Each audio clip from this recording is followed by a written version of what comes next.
You, Madam Kende, good morning. How are we doing?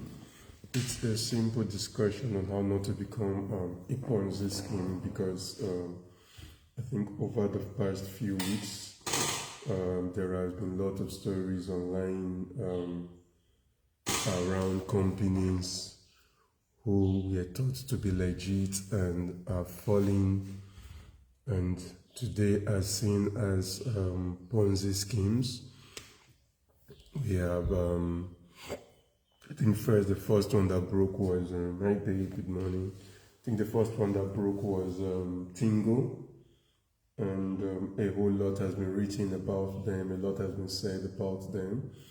Then the next company we heard about not too long after that was Farmfort, located somewhere in Benin City, Edo State, around the whole Ponzi issue also.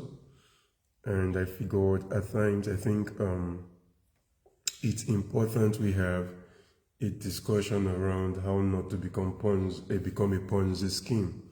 Now, I know that there are those who from the get-go had predetermined in their mind that they want to run a Ponzi scheme.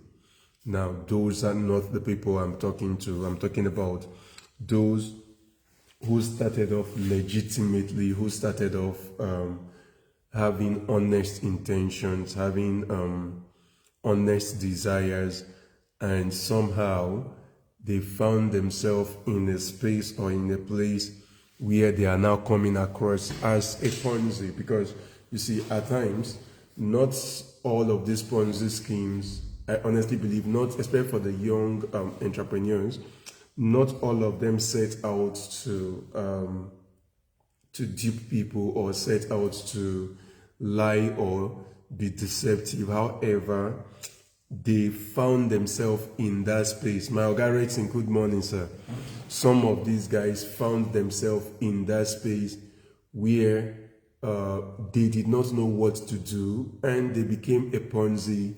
And before you know what is happening, they close up and social media just goes agog with, oh, that's a Ponzi, this is a Ponzi, and that's a Ponzi. So I think it's important that we have discussions around how not to become that company, how not to become that person, how not to fall into that cycle where you become a Ponzi. I know one of my brothers, I don't know if he's still online, Tedeke Racing, would always say, see, being a farmer is hard, especially when you're in primary production. Being a farmer is hard. Mauga, thank you so much, boss. Being a farmer is hard. And when you are not careful, you have issues from nature, that is the natural environment fighting you. You have institutional lapses fighting you, talking about things like security, power, and all of that fighting you. And many a time as a young entrepreneur, these are things you probably did not count on seeing. You did not know what's going to happen. Hi, Marvelous, good morning. How you doing? How is the East today? Now, these are some things you did not count on happening, but life happened. And because most of the time when you raise funds, because you see, most of the people that has fallen around this whole thing of being called Ponzi, it started after they raised funds. When they were running on their own funds, it looked cool, it looked fine. But once they got other people's funds, they figured they could expand, they could achieve a lot more, then issues started setting in. Just a minute, I have somebody at my door. Just a minute, please. Then issue starts to set in, and suddenly, Alpha. What? So you have issues begin to set in.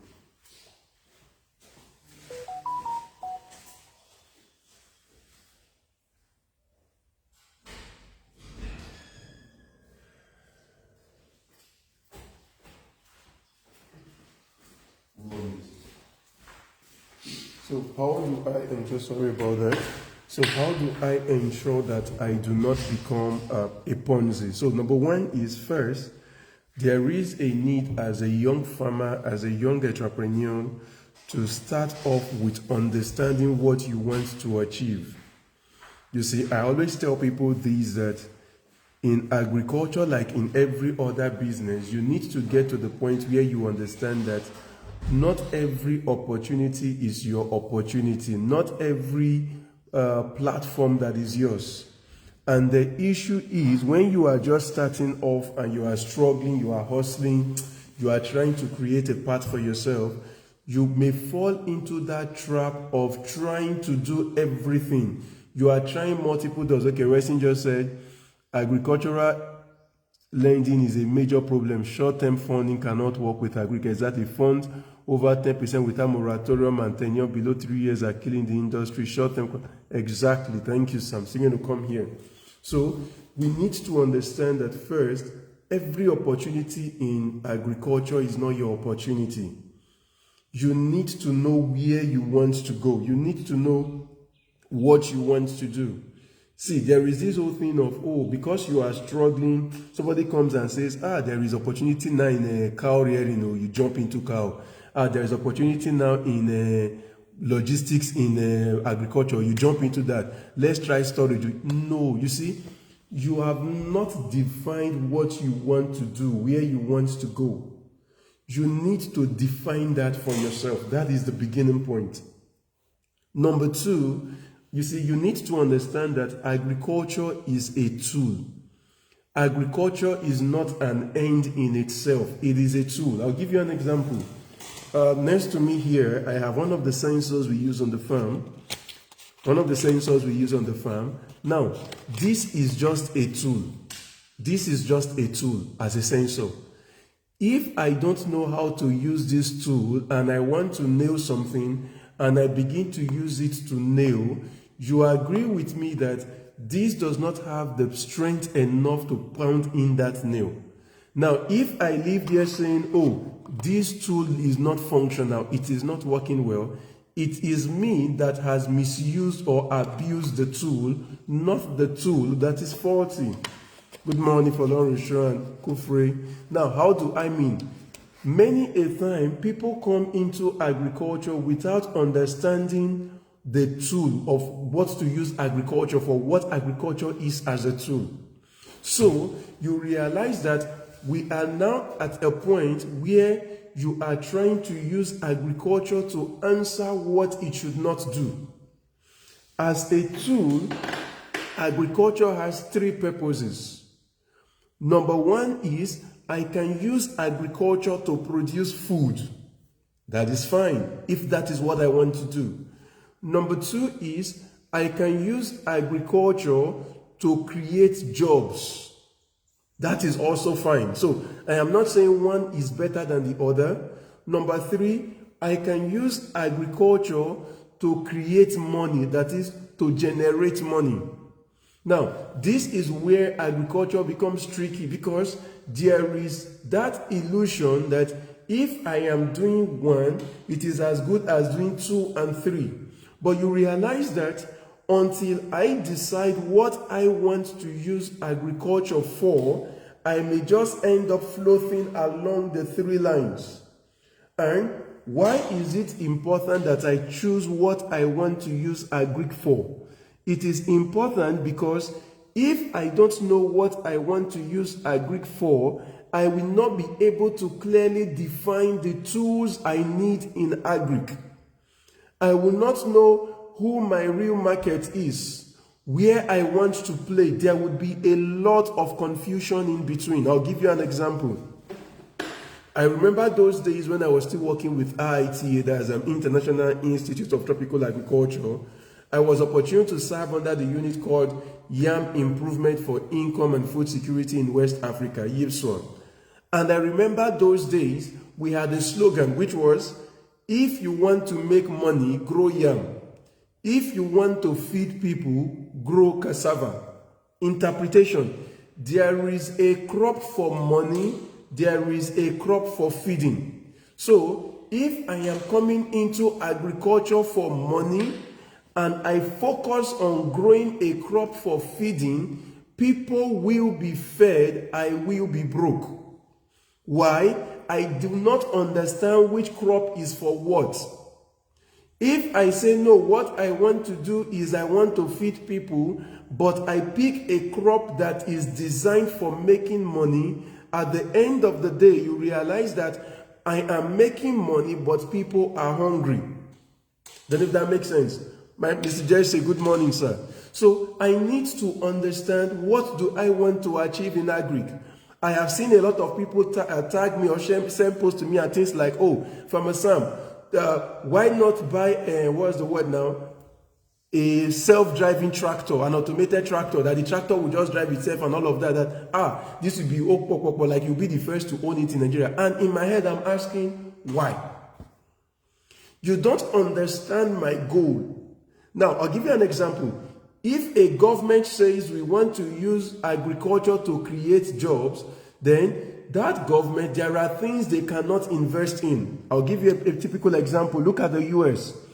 If you go back to the 50s and 60s in the US history, you will realize that at that point they had a lot of farmers. After they decided that they were going to use agriculture to make money, to create revenue, there were crops they stopped growing. There were crops the government stopped supporting, meaning these crops were given to the likes of Mexico and other surrounding nations to grow for them. They focused on the aspect that brings in money. So you notice the American agricultural industry started focusing more on processing. Why? They want to use agric to make money. They only focused on production of crops that had high value. Crops that had high value, not crops with low value. So you need to ask yourself as a young entrepreneur, what do I want to use agric for? Do I want to use agric for money? Do I want to use agric for jobs? Or do I want to use agric for food? Why am I here? So this is number 2. You need to define why you are in this space. Now, once you design why you are in this space, you will realize that there are some conferences you have no business being in. There are some opportunities you have no business tapping. There are some places you have no business coming into. Why? It does not align with what you want to use agriculture for. So I start again from, I say number 1, you need to have a vision for yourself. What am I doing with agric? Number 2, you need to clearly define what you want to use this tool called agriculture to get out or to achieve. Now, number 3, which is very, very important, is you need to learn the business of your path. You need to understand the business of the path that you are choosing. Don't choose a pathway that you don't understand the business, because a lot of people assume that all I need to do is go on the internet and Google how to grow yam, come out and grow yam and I am a farmer. No. Any idiot can Google. That is why you do not Google to come out and say, I am a medical doctor. This is called agribusiness. Do you understand the business of that thing? Do you understand the business of maize? Do you understand the business of cassava? Do you understand the business of tomatoes? It is not enough to grow. First, you need to understand the business. A lot of people have focused so much on understanding the knowledge, the agronomic practices of a crop, but little has been put into understanding the business. I make bold to say that the person that understands the business of a crop will make more profit than the person that only understands the science of that crop. That is why you realize that a lot of researchers, a lot of our lecturers in the university, when they come into business, they fumble, because what they understand is the science of that thing. They have the requisite knowledge of that thing, but they do not understand the business. And what will determine your profitability at the end of the day, it is not the knowledge as much as the understanding of the business. So, do you understand the business of that thing? Do you understand what it takes to run that business? Do you understand bottlenecks you are going to experience in that business. Now, how would you learn the business of the thing? You need to work on volunteering around those who are doing well in the business. You need to volunteer in the spaces of those doing well in that business so that you can understand the business. You want to go into truck driving. Volunteer with a truck driver. See, I know you have gone to driving school. Now you know how to ride a truck. That is the requisite knowledge you are meant to have. But learning how to ride a truck does not mean you are going to become a successful truck driver, because that is the business. So you need to volunteer with a truck driver to understand what does it take to run a truck business. Understand the pitfalls. Maybe they have a special mechanic, I don't know. Maybe they will tell you, oh, when you want to buy your own truck, don't buy brand new, buy third hand. Second hand will be expensive, but third hand can, I don't know. Because there are tricks to this business. Now, let's assume that for some reasons you have already started. So you are thinking, how do I volunteer? Where do I start from? Look for somebody to stay under as a mentor who is doing well where you are going. Volunteer your service for them. Though you are a CEO of your own, still volunteer your service for those mentors. That way you are accountable to them. It's very, very important. Number 4, very important, get the requisite knowledge in that thing. If you don't have it, learn. See, somewhere in the scripture, the Bible talks about the fact that study to show yourself approved. So, paraphrasing, if God needs you to study for him to approve you, what of man? If God needs you to study so that he can work with you, so that he can use you, what of man?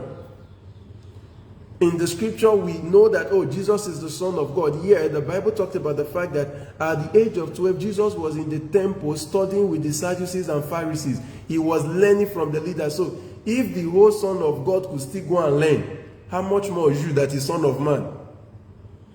How much reading have you done in that thing?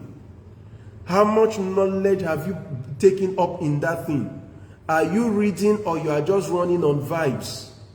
Are you studying, or you are just working on, oh, they say, them say? You need to be intentional about expanding your knowledge. You need to be intentional. You need to be intentional about getting your knowledge, getting the requisite knowledge as much as you can. Once you have gotten that, next is, do you have a structure? Are you building a structure? You see, the difference between a hustler and a businessman is the structure. The difference between a hustler and a businessman is the structure. And what will make you fall at the end of the day is if you don't have a structure. Let me explain this so that maybe it will make sense. Usually when I explain structure, I like to use babies as an example.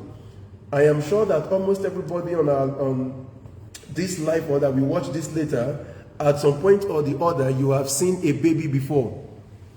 Now, I am sure we've seen babies. Now, if I hold a baby on my hand, you will agree with me that there is no organ in that baby that is not in an adult. Meaning, if the baby has a heart, the adult has a heart. If the baby has an intestine, an adult has an intestine. If the baby has lungs, adults have lungs. Meaning, every organ in a baby is present in an adult.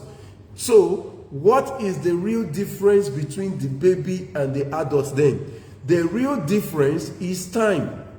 Time. Meaning, with time, that baby will become an adult. With time, that baby will become an adult. Very important, very basic. Now, if we understand that, see that baby as the small business you are just starting. See the adult as the big companies you are looking up to. Now, if my small business is going to become a big business, then I must replicate in my small business the systems, the organs that are in the big business. Meaning, if I have a baby that some systems are missing, that some organs are missing, with time, that baby will die. Does that make any sense? You see, it is time that kills the baby because those organs that are meant to be there are not there. But if the organs are there, if the systems are there, with time, my small business will become big. So you realize a lot of companies has fallen as Ponzi scheme because they did not put in structures. So with time, they faded out. With time, they lost out. Why? They do not have the structure to be sustained. They do not have the structure to remain viable. I think that makes any sense. So, if you are not going to become a Ponzi scheme, you must start creating structures. You must start creating processes. You may be the only one right now in the business, but start documenting. This is how this is done. This is how this should be done. If we want to plant tomatoes, take one seed, dig a hole for this meter, put this seed inside, put that inside, do this inside. You see, what you are doing is you are creating processes. You are creating procedures that needs to be followed. Meaning, if you are not there, anybody that comes in can replicate what you have written and get the same results. That is what a process is about. That is what a structure is about. It is you setting up the business so that it can run even if you are not there. But if you are the only one that can run the business, you have to be there for it to thrive. You are not running a business, you are hustling. And the issue is there is a limit to what you know. Once you grow beyond your limit, by default, the business will crumble. Now, once you have understood that, I know the next thing is somebody is thinking, but we need money, you need to raise money. In trying to raise money, you need to understand that you must not take money beyond your structure. You must not accept funding beyond your structure. You need to ask yourself, what can my structure accommodate? You must not take funding because of your greed. You must not take funding because of your vision. Very important. Don't accept funding because of the bigness of your vision. Accept funding based on your structure. The limit to how much you can take is the structure that you have. If you need to take funding and hire more people to achieve it, that means you don't have that structure yet. The people you hire should be hired organically, not hired based on funding. So you went to raise 10 million naira, 20 million naira, now you want to hire agronomists, hire this, hire that, hire that. The issue is you don't understand the culture of those you are hiring. You don't understand the thought pattern. They don't understand your process. They don't understand how you want things. Or they don't understand your meticulousness. So you have hired people who are derailing the company, but you don't know. You just think, but as long as they are there functional, they are running up and down, but the company is dying silently. Does that make any sense? So you want to take funding that is commensurate to your structure. Not funding because of your vision. Funding based on what your structure can handle, not funding because of the size of your vision. Don't say, oh, you know that I have a vision to run an airline, a cargo airline. I have a vision to have like 10 ships on the sea. That is beautiful. But don't take money, not say, because the person came and said, how much do you need? Oh, if I can get like $1 billion. The problem with $1 billion for the vision is you don't understand the business, you don't have structure at that level, so you look like a Ponzi scheme. Does that make any sense? So, thank you so much. You must not take money beyond your structure. Don't fund your vision, fund your structure. Funding is for your structure, not for the vision. Vision, you will keep growing gradually till you get to that point. Next, you must understand that the same way not all funders will fund you, not all funding are yours. Not all funding are yours. Now, number 5 also, do not take funding for a result you cannot replicate. Don't take funding for a result you cannot replicate. Don't say, I have done it once. I believe. No. It is not I believe. Funding, you don't fund faith. Don't do, I believe, I know, I can, I have. No. First do it. Have empirical results. Be sure that you can replicate it again and again and again before you touch people's money. Be sure that I know that 1 + 1 is 2. If come what may, I can always add 1 to 1 to get 2. Be sure of that before you touch other people's money. I remember a while back on one of my life, I thought around the fact that, you see, you are meant to run experiment with your money. When it comes to funding, people are not funding your experiment, they are funding your ability to duplicate results. So, if you are going to touch anybody's funds, be sure that you understand what it takes to get results. You are just multiplying the result. You have done 1 + 1 equals 2, so they are giving you money to do 1 + 1, 1 + 1, 1 + 1. They are not giving you money to do 2 + 2, because 2 + 2 is a new terrain. Yes, the plus sign may be familiar, but you are not familiar with 2 + 2, so stick with your 1 + 1. Do 1 + 1 in multiple places, but don't jump to 2 + 2. You are meant to take funding to multiply your results, not to experiment. Don't take funding to try to figure out how to get it done. Don't take funding to prove it can be done. You will run into troubles. You will run into issues. Number 5, I'm not sure which number we are. Next, before you take other people's funds, verify the funds. Verify the funds. Verify. Don't just take funding because it is available. Question the person that wants to fund. You see, a lot of people have taken money from Yahoo, and now they are in trouble. Verify the funds. Okay, Oga, you want to give me money because I say I need 1 million. Why are you giving me 1 M? What is this? What are you expecting back? So the person is giving you 1 M and is telling you, I want you to use this 1 M for 3 months and come back and give me 50%. Are you growing cocaine? This is not even Igbo, this is cocaine directly. You need to be honest with your process. I have made this mistake before in the past. Because you see, life happens in agriculture. Life happens. So you need to sit down with the person that wants to fund to say, see, in this agri thing, I don't think we can't get this thing done in 3 months. This cannot be possible in 6 months. See, think about it. That's why I say you need a mentor. Ask your mentor, how much profit are we generating in this company? Go. And your mentor is telling you, oh, we are operating at our operational profit margin is just 5%, 10%. Then what that tells you is your own company cannot be making 50%. Yes, on paper, it looks like you will make 50%, but the problem is you have not done it long enough to realize that there are other things you don't know that will take away the funds. I don't know if I'm making any sense. There are other things that will take away the funds that you don't know. These are things your elders know, but they cannot write it in books. So you need to start. Let me give you an example. On the farm, right? I don't know if Oga Tedeke is still on the farm.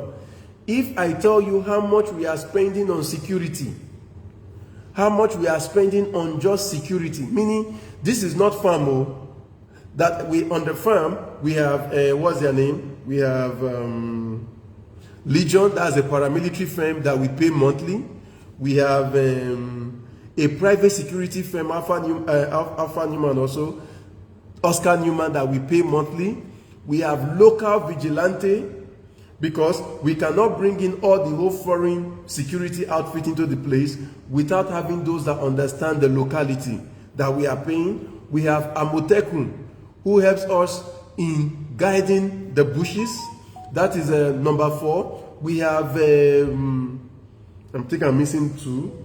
We have the normal local policemen who come in and out randomly. That is 5. I think I missed out one. I can't remember which one I missed out. But I know we have about 5 to 6 security outfits that we pay monthly to ensure that lives and properties are safe. Outside that, we have nothing less than 100 CCTV cameras installed. Outside that, now inside the CCTV camera, we even have to install those with wire, put solar panels and all of that, and those that are wireless, just in case. Now, these are things that you probably forgot to put in your business plan, that security would take a bulk of your money. Outside these ones that I mentioned, these security firms that I talked about, once in a while, maybe once in 3 months minimum, we send gifts to their bosses, to their organs, to their offices, not as a bribe, but for them to remember us easily should things happen. Civil defense, my God, thank you so much, sir. Okay, Alabi, thank you so much, sir. That's the last one I forgot. We send things to them so that if they hear parent that anything is happening to any of us, they can be up. Okay, yes, number 7, FROSC. Why are we doing all of this? To ensure that we are safe and we have their ears when we call. Outside that, because we are in a village, we are surrounded by 4 local villages. Now, from our expansion, we are being told now that we are going to be surrounded by 5 local villages. Ileya is coming this month, if I'm not wrong. Because of the Ileya, we have already bought bags and bags of rice that we are going to send to all these traditional rulers. This is not farming, no, but these are things we are doing as an institution to ensure our safety. This is not bringing extra 1 naira to the company. We had to get a big cow worth over 400k to give to the KBAC of the town to say, Bale, thank you for, not Bale, KBAC, thank you for taking care of us. Thank you, because whenever we have called, he has always answered. We have been in this place. I remember when we started, we had a little issue with Omonile. Immediately we said, KBAC, he stepped in, all the Omoniles disappeared and came back and became laborers. Why? Because we have watered the ground. These are things you need to learn in farming that are not in your business plan. These are things you need to learn in farming that will not show up at times in your financials when you are doing all your profitability. Yes, Oga Oyeni, you go send your own too. Outside that, because it is a layer, we are going to go to the major mosque around to say, take. This is how you secure your investment on the farm, but you are there promising 50% returns on a land that you rented or on a land that you bought in a village that is not your own. And you think everything will just run smoothly like that. No. So you need to start asking yourself, can I talk with mentors to ask, this profit I want to pay out, my paper is saying I will make 50-60% profit, but you have been seeing online that people don't make that kind of profit. What are the things you are leaving out? Or should I talk around the part of what it takes to get a market? I know that yes, you are running on vibes as a young entrepreneur. You are saying, once I start, market will come. I was discussing with my people, I said, because we had a little bit of restructuring that we did around November, December last year, we were off the market for like 3-4 months. And I told them, I said, for us to come back to the market, to get the market back, we have to be intentional about running after the market. And to run after the market, we earmarked about 10M that we were going to lose to win the market back. Yes, you heard it. 10M we were going to lose. Meaning, we were selling for profit, but we were not profitable. We were selling for profit, but we were not profitable for the first month or 2. Why? Because there were a lot of free giveaways we will do. We will give hamper. We will deliver for free. We will do this for free. We will do that. We are trying to get the market back. Trying to get the market back.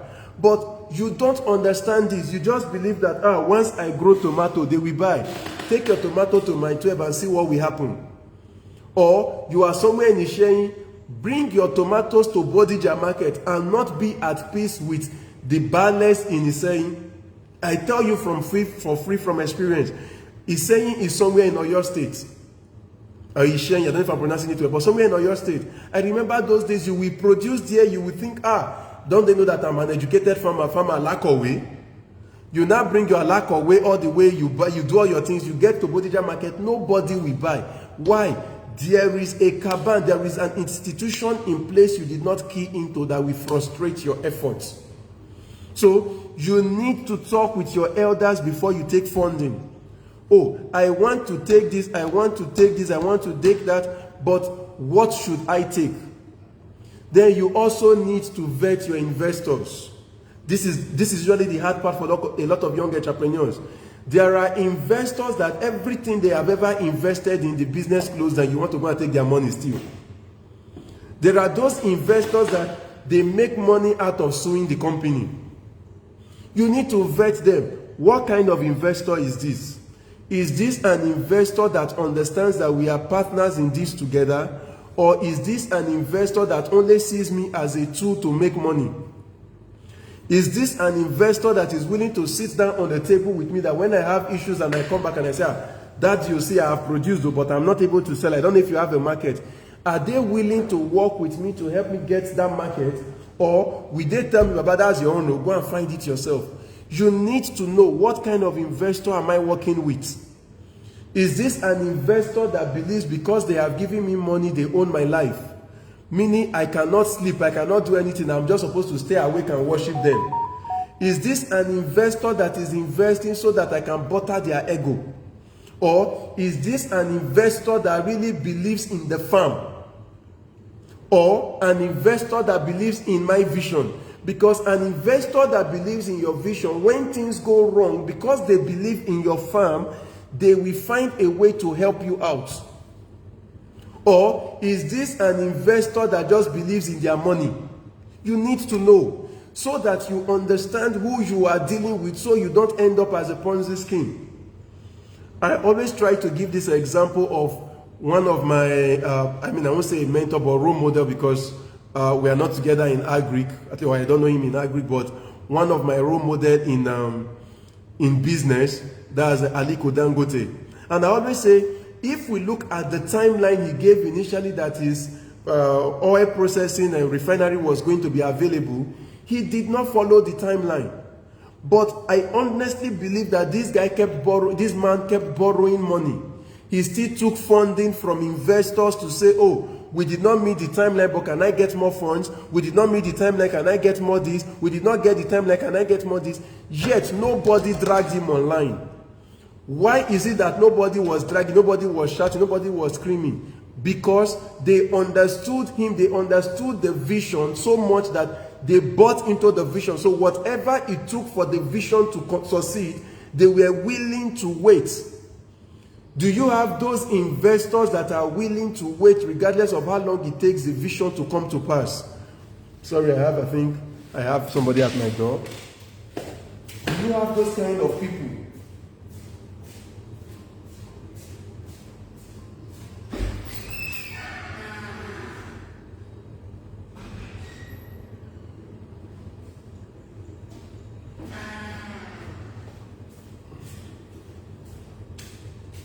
Sorry. Do you have those kind of people in your corner?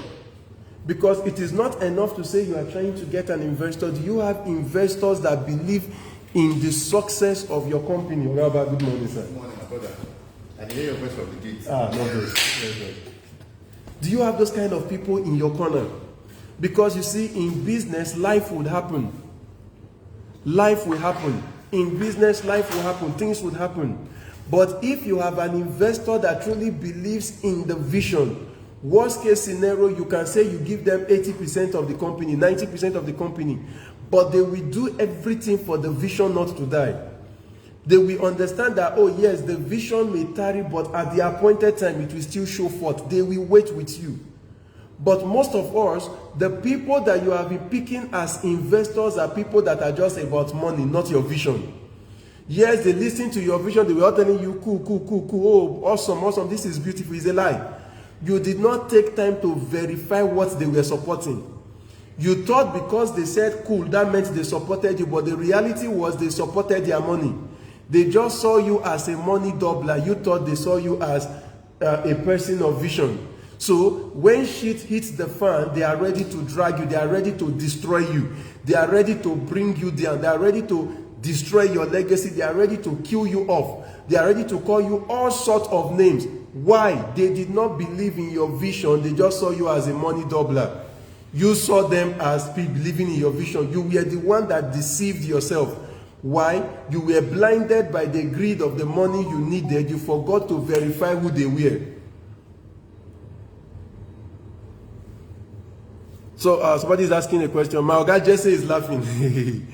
Oga Jesse, you know we've passed through these things before. How can we identify those investors that are partnering? You ask. Find out why do you want to invest with me? See, I know you are thinking, how will I be asking investors that want to give me money, why do you want to invest? Ask them.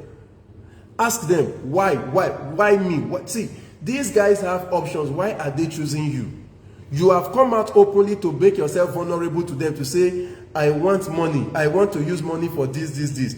You have shared your vision and they said they want to join. Now, why are you wanting to join me? Okay, can we have an agreement that states that these are the likely things that can go wrong? State it in the agreement. These are the likely things that can go wrong. If it should go wrong, state it. This is what we want to do. This is what we want to do. Okay, we want to get this. I can't count how many times. I remember there was a time, I think I posted it on Facebook a while back. I was bringing ginger from, I think, Kaduna to Kano to go and supply. And my truck had accident. The whole truck had accident. In the truck, I had produced worth over 23 million naira. Now, there were two ways to look at it. The farmers that we are helping, that I buy, that I work with, I buy those things from. Immediately, I called them and said, the truck don't get accident too. They were the ones telling me, okay, no worry. With their fine outside donation, okay, no worry. We no person for that place where the thief fall. We go call people where people quickly arrange and make them not arrest the truck. We go park the ginger. We go tell somebody to make a housekeeper for one of their houses. We get some family friends there. Why? They saw themselves as a part of the success. Option number 2 is they could have sat back and said, Baba, now your wahala be that on your own. Just make sure you get us what we want and pay our money. So the question is, do you have people, are you collecting money from people who see themselves as a part of your journey? Or you are collecting money from people who just see you as a passenger? Are they really a part of your success? When I say partner, it does not mean you are necessarily giving them shares, but they understand the risk. They are willing to share in the risk, not just the success. They are willing to share in the risk with you, not just the success. They are not waiting with folded arms telling you, okay, send reports. So that is an area you need to be clear on. The next thing is you need to be transparent in your success and failures with your investors.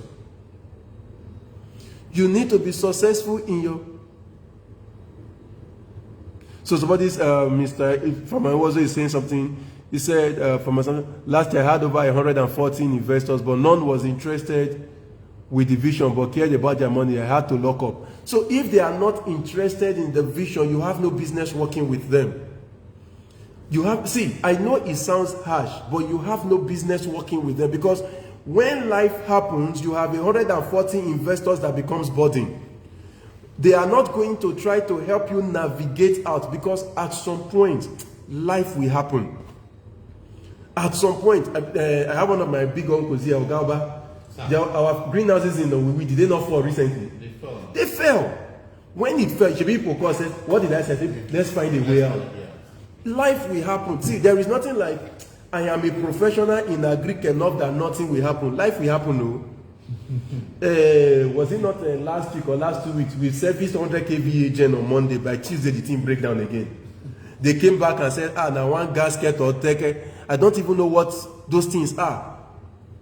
And at the end, we had to refix. Now, in our original budget, we always had service once in a quarter. We did not remember that we will service on Monday, gasket we decide to blow on Tuesday. I don't know if it's gasket, I don't know what they call this stuff. Gasket, Abi. The thing decided to blow on Tuesday. We had to now start fixing that. In short, as I speak to you right now, yesterday they said there was something wrong with the connection, and for some reason, 2 of our buildings or 3 buildings don't have lights. These are things you did not plan. Back to where I was going. Number 3 is, or the next point is, You need to be transparent to your investors. On social media, you can decide to only share the wins. With your investors, share the wins and the losses. Don't wait till things become unrepairable before you tell them. As it is happening, good or bad, let them know. My oga, well done, see, we wanted to plant 10 acres of maize. When they brought the corn, as they were coming, one small accident happened. 3 of the maize, this thing threw away for road. Let them know early. Share your journey with them. Don't just be the person that shares testimony. Yes, you need to let them know that this is a risk we are sharing. You need to, somebody is asking, and Samuel Yediron is asking, is it good to let your investors know about the risk and it will be shared? Yes, let them know. So that if they know that, if you invest in this thing, okay, if rain fall, hit them, this thing feels spoil, they are like, hey. Then they will not ask, how you want to prevent make rain not fall? Oh, okay, I want to put canopy. Okay, wetin go protect the canopy? We won't put anchor. Okay, one day breeze now came with heavy wind, remove the anchor and the canopy.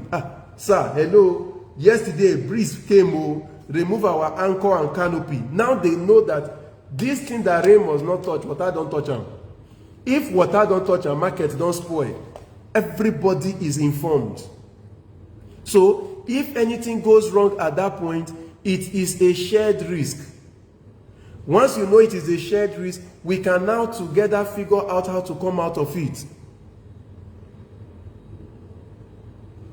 But how do we really verify these investors? Because if it is just Google searching, it might be. No. You are not Google searching the investors, or you are talking with them. See, it's a conversation. It's a conversation. Oh, sir, thank you, sir, for wanting to invest with us. This is great. We are going to send you a form to fill so that we can have your own, in the form. How many people have you invested in? Which companies? Give us their details. Call those people. Verify who they are. You see, there is nothing that shows your integrity as much as you are not in a haste to take people's money. That you are not in a haste to take their money. You are taking their time. They are not the one calling you, we are ready to pay. No, we are still doing our verification. Oh, sir, we just realized that you invested in this company and this company and you are still in litigation. Because of that, we are trying to understand the purpose of the litigation. So the person now realized, now get to a point that the investor feels like they are defending themselves. If they get angry and walk away, let them go. If they get angry and walk out, let them go. So I was at the point of, you need to work on your system to ensure that you are transparent. Stop hiding bad news. Share it with them. They are with you in this journey. Share it with them. Stop hiding the bad news. Stop hiding the pitfalls. Share it with your investors. Then finally, how to ensure you don't become a Ponzi scheme. Don't take all the risk alone. See, the problem with small businesses is only you pack all the risk. I'll give you an example. Recently, I think about last year, if I'm not wrong, I think it was last year, that decided all these banks started selling their private vehicles. Yes. Why? You see, banks are selling away their private vehicles to share the risk. People that work on the counter in most banks don't work for the bank. They are contract workers. They are sharing the risk. The security of the bank is a private security firm, meaning they are putting the risk in different places so that they don't bear all the risk by themselves. You that is a small company, now you be land preparation, now you buy land, irrigation expert, agronomy, CEO, chief marketer, chief this, only you. That is why you are suffocating your strength with your weakness, because you are putting your energy in the area of your strength and in the area of your weakness. So what happens is you are going to have to focus so much to try to boost your weakness that you are not able to complement your strength. You are not able to optimize your strength. You need to start asking yourself, who do I need to collaborate with? Who do I need to work with? Who do I need to connect with such that I can share this risk? Sharing this risk is not just about bringing an insurance body on an insurance firm in your team. It is much more than that. I'll give you how do you want to hear under an investor who only wants to hear about profits? Don't have them at all. Let them go. You don't need them. I'll give you an example. I don't know if Pastor Deboy is online, of BIC Farm. Ask him, in those days, before I was able to get a lady called Agbebirin, then later get our own agronomic team handled right now by Mr. Emmanuel Atolagbe, I don't do seedlings myself. I go to him to buy seedlings for all my jobs. Why? I realized that I did not have strength in seedlings.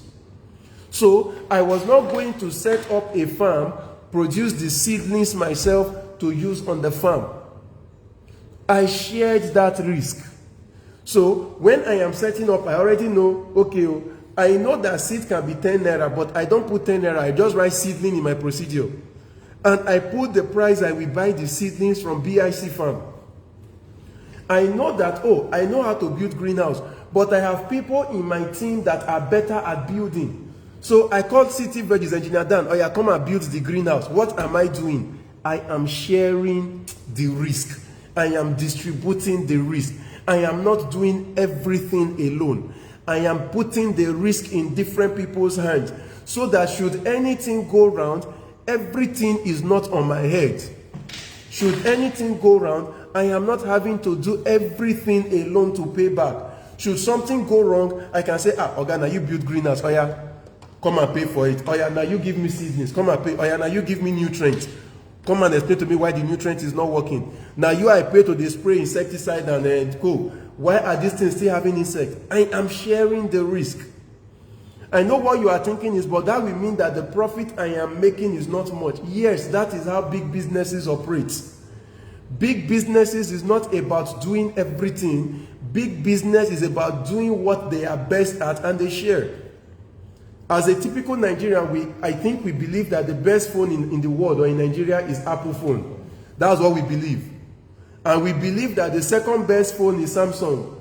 But the reality is there is a microchip in Apple that is made by Samsung. Meaning Apple has given that risk to Samsung. Yet Apple and Samsung are competitors. But if Apple is big, if Apple is wise enough to share a part of their risk by giving it to Samsung, why not you? So you need to start asking yourself, do I have burden bearers? Do I have people that I can share the risk with? Do I have people that will join me in this journey? Stop trying to be all in all. You are the CEO, you are the head of this, head of that, only you. That is why your business is looking more and more like a Ponzi scheme. Because the issue is, by the time, thank you Mr. Kehinde Adegoke, the issue is, by the time that business has issues, you think that the way out is to raise more funds. Finally, if probably you are already in a place where you are already having issues because you have raised funds and you are failing, the key out is not to raise more funds. The key out, the way out, is to be honest with those whose money you have used up. Baba, see, we took your money. This is what happened. This is where we failed. This is what I want to do to come out of it. Even if it means giving them a 5-year plan. You are like, no, you don't understand from Assam. If I tell them they are going to shout, Baba, it is their right to shout too. If I tell them they are going to insult me, it is their right to insult. It is their right to talk to you. It is their right to say, why did this go wrong? Don't deny them the right after they've given you their money. But be open with them. This is where I have gone wrong. Somebody is asking Paul, Oga, please, how do you attract investors? Have results. Have results. Have results. See, I can tell you for free that the village we are, Oba, one of my guys here, come here, make them see. Me not say they call somebody who not big. I beg. Because when somebody is asking me, how do you get investors? Describe where our farm is, I beg. Actually, the farm is in Ogun State, Aowo, and it's about 4 kilometers to the major road leading to Abeokuta Express Road to Lagos. How much electricity will be there for you? No electricity at all. You need to develop things yourself at any particular time. Without electricity? No. Was there road to this village? No road. He was one that created the road by himself. 4-kilometer road is not easy, my brother. So the point I'm trying to make is, you can be in the bush. If you have results, investors will come. Exactly. You don't need to be in the city to get investors. Go and get results. Go and get, thank you, Mr. Kolakpo. He says, more funds, more problem if things are not done right. Because if you don't have the right structure in place, you are just digging a deep hole. In short, you are using the money to make the hole bigger. You are using the money to make the downfall sweeter or more painful, whichever one you prefer. So, Ogaba is there. Let me end this because it was supposed to be like 10-20 minutes. Yes, okay. Thank you so much for joining the live. So, a lot of people have said I should not delete. Normally, after I'm done, I usually delete live. So, I will leave this one so it doesn't look like this boy not the hear word. It's how to end now. I think it's important for record purpose. The people that are not online, they would show.